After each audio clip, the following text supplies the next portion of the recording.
I tried to spy on my boyfriend's female best friend by befriending her, then I said something unforgivable and lost everything in one afternoon. I said it so casually. That is the part that stays with me. Not the words themselves, though the words were devastating enough on their own. But the casualness of them. The way they came out of my mouth like something small and inconsequential while I was reaching for my coffee cup, like I was commenting on the weather or mentioning a film I had seen. I told her I was not sure I was serious about him. I told her, his best friend of 7 years, the person he called when things were hard and celebrated with when things were good and trusted with the parts of himself he did not show easily, that I was not certain the relationship was going anywhere long term. I said it to get a reaction. I said it to see what she would do with it, whether she would tell him, whether something would shift in her face that would confirm what I had been quietly, obsessively convinced of for 3 months. I said it as a test. And the test worked perfectly. And the result of it destroyed the best relationship I had ever been in a way I did not see coming even though I had built the mechanism myself. His name is Adrian. We had been together for 8 months when I did what I did, which means 8 months of something that was genuinely good, genuinely easy in the way that real compatibility feels easy, without the constant maintenance that relationships built on the wrong foundation require. He was attentive without being suffocating. He communicated without being asked to. He showed up in the specific ways that matter, the quiet ways, the ways you only notice when you have been in relationships where those ways were absent. He was, in the clearest terms I have, exactly what I had told myself I wanted before I had it and then proceeded to dismantle the moment it was real. The problem, if you want to call it that, was Nadia.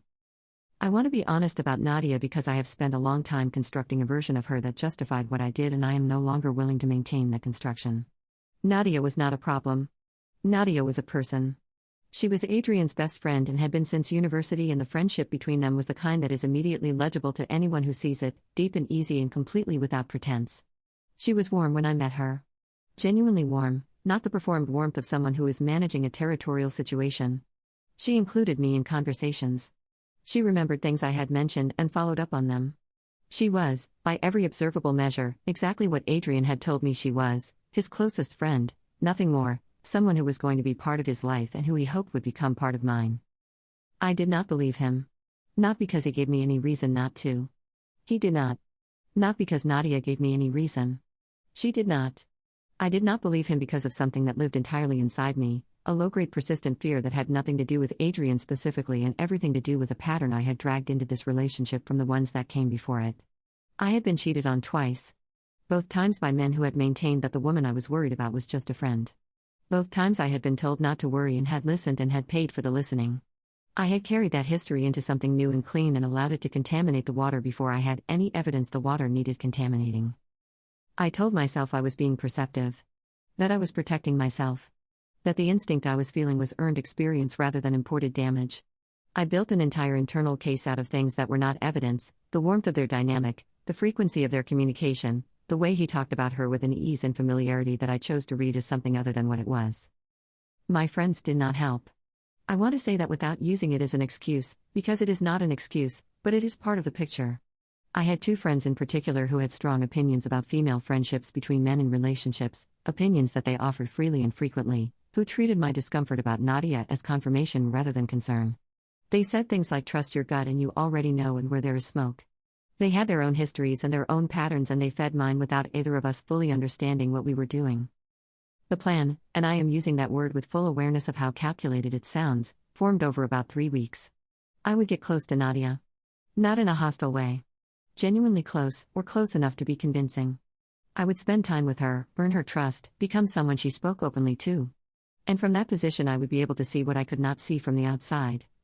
Whether her feelings for Adrian were what he said they were. Whether the friendship was what it appeared to be. Whether I was being irrational or whether I was being correct and simply lacked the evidence. I reached out to her directly. Told her I had been wanting to get to know her better, that Adrian spoke so highly of her, that I felt like we had not had enough time just the 2 of us. She responded with immediate enthusiasm. Of course she did. Because she was exactly what she appeared to be, she had no reason to be anything else. We met for coffee. It went well. She was easy to talk to, genuinely funny, interested in the same way that some people are interested where you feel it as attention rather than performance. I went home afterward and sat with the dissonance of having spent 2 hours with someone I had been treating as a threat and found her to be thoroughly, uncomplicatedly decent. I told myself she was good at hiding it. I went back for more coffee. We met 4 times over 6 weeks. Each time I was looking, scanning every word and reaction for the thing I was convinced was there. Each time I found nothing. Each time I went home and reprocessed the conversation looking for what I had missed. And each time the only thing I found was a woman who liked her best friend and was glad he had found someone and was extending genuine warmth to me because that was the kind of person she was. The Saturday it happened, we were at a cafe near her office. It was the 5th time we had met. I was no closer to finding what I was looking for. And something about that, the weeks of finding nothing, the growing awareness that the evidence I had been looking for did not exist, had produced in me a recklessness I had not anticipated. Not relief. Recklessness. As if the absence of confirmation had made the unconfirmed thing feel more urgent rather than less. We were talking about relationships generally. She had been telling me about a situation a mutual friend of hers was navigating. And somewhere in the middle of that conversation, somewhere between my coffee cup and the window and the afternoon light coming through it, I said it. I said I was not sure I was in it for the long term with Adrian. I said I cared about him, but I was not certain where things were going. I said it with the specific lightness of someone testing a theory, watching for the reaction that would confirm the thing I could not let go of. Her face did something. Not what I expected. Not relief, not poorly concealed satisfaction, not the flicker of someone receiving information they had been hoping for. Something more like concern. She asked me if I had talked to him about how I was feeling. She said she knew he was very serious about me. She said she would hate for things to continue if I was not in the same place because she had watched him get hurt before and she would not want that for him again. She was advocating for him. She was worried about him. She was asking me, directly and genuinely, to be honest with the man she cared about as a friend. I drove home knowing I had made a mistake. I did not know how large the mistake was until 3 hours later when Adrian called, and the call had a quality I had not heard from him before. A stillness underneath the words. He said Nadia had reached out to him. He said she had not repeated what I said word for word, but that she had asked him if everything was okay between us because she had gotten the impression I had some uncertainty. He said he was asking me directly whether that was true. I said no. I said I was happy. I said Nadia had misunderstood something I said, or I had said it badly. I said all of it with a confidence I had used successfully before in conversations where the truth was inconvenient, and I listened to the silence on his end of the phone and I understood that it was not working the way it usually worked. He said okay. He said he would talk to me later. He hung up. His phone had been largely silent ever since. Not completely. He responded to messages. He was not cruel. But something had shifted in the temperature of things in a way I could feel clearly and could not address because addressing it would require me to account for things I did not want to account for. The ease was gone. The automatic reaching out was gone. The quality of his attention, which had always felt like something I could count on, had become something I was no longer certain of. I had tested the relationship to see if it was real. And in testing it I had given him legitimate reason to question whether I was. The silence lasted in its acute form for about 2 weeks. Not total silence. Adrian was too considered a person for total silence, too committed to the idea of handling things directly rather than through withdrawal. But the rhythm of us had changed in a way that was impossible to ignore. The daily check-ins that had been automatic became intermittent. Plans that would have been made easily required more initiation from my end. The conversations we did have were real but careful, operating in a register slightly above where we had always lived, and the distance between that register and the one I was used to was exactly the distance I had created and could not close without telling him why it existed. I told myself he would come back around. I told myself this was a rough patch and rough patches were normal and we would move through it. I told myself the things I had been telling myself for 8 months whenever the fear got loud, the soothing internal narrative that had allowed me to keep doing what I was doing without fully reckoning with what it was. The reckoning arrived on a Thursday evening at his apartment.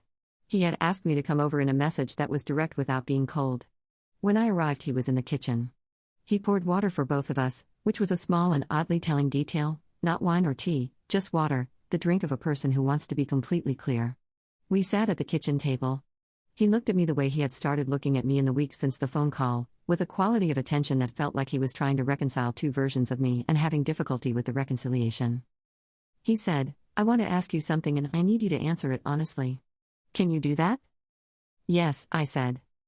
"Why did you get close to Nadia?" The question landed with a precision that told me he had been holding it for a while. Not just since her message. From further back. He had been watching and thinking and arriving at his own understanding of the timeline, and the question was not a beginning, it was a conclusion seeking confirmation. I could have deflected. I had the vocabulary for it. I had used it successfully enough times that I knew its shape. But looking at him across that kitchen table, at the specific quality of stillness in his face, I understood that deflection would cost more than it saved. That the version of the relationship I was trying to preserve through deflection was not, actually, the relationship we had. It was the relationship I had been constructing around him while he was under the impression he was inside something else. So I told him the truth. Not all at once. It came out in pieces, the way honest things sometimes come when you have been holding them in an organized dishonesty for months and the release of them is not clean. I told him about the fear I had brought in from before. About the 2 relationships and the 2 times I had been told not to worry and had paid for not worrying. About how that history had attached itself to Nadia in a way that had nothing to do with her and everything to do with what I had not finished processing before I arrived in this relationship. About the plan to get close to her. About what I had been looking for in those 5 coffees. About the Saturday afternoon and the thing I said and why I said it. He listened to all of it without interrupting. He was good at that. It was one of the things about him that had drawn me in early, the quality of his listening, the sense that he was fully present and fully taking in what was being said rather than constructing his response while you were still speaking. When I finished, he was quiet for a long moment. Then he said, "You spent 6 weeks getting close to my best friend to investigate her." "Yes," I said. "And when you found nothing, you used her as a test." "Yes." "And when the test produced results you did not expect, you lied to me about what you had said." "Yes." He stood up, walked to the window, stood there for a while looking out at the street. I did not say anything. I had said what I had to say, and anything added to it now would be about managing his response rather than being honest, and I was done managing things. He turned around eventually. His face had the look of someone who has arrived at a painful clarity and is sitting inside it rather than running from it. "I am not angry about the insecurity," he said. "I understand where it came from. I am not angry that you were scared." He paused. "I am angry that your response to being scared was to deceive both of us for 6 weeks without once choosing to tell me what was happening. I am angry that Nadia spent 6 weeks thinking she had made a genuine friend and found out she was a research project. I am angry that when I called you after her message you looked me in the eye and told me she had misunderstood." He said it without raising his voice. That was the most devastating part. There was no heat in it, just a clear, considered accounting of what had happened and what it meant. I said, "I know." "I need some time," he said. I nodded. I got up. I got my things. At the door I turned around and said I was sorry in a way that was true and complete and arrived far too late to do the work it needed to do. He said he knew. He closed the door. I sat in my car outside his building and I did not turn the ignition for a long time. I sat there and I let the full shape of what I had done settle over me without trying to soften it or reframe it or find the angle from which it looked better than it was. I had taken something real and clean and treated it as a problem to be solved rather than a gift to be trusted. I had brought my worst history into my best present, and let the history run the situation while I watched. I had made a good woman into a suspect. I had made an honest man into someone who now had genuine, documented reasons to question whether I was who he thought I was. He had not been wrong to trust me. That was the specific cruelty of it. There had been nothing to find because there was nothing there. The relationship was what it appeared to be. Nadia was what she appeared to be. The only thing in the entire situation that had been other than it appeared was me. Nadia sent me a message 4 days later. Short.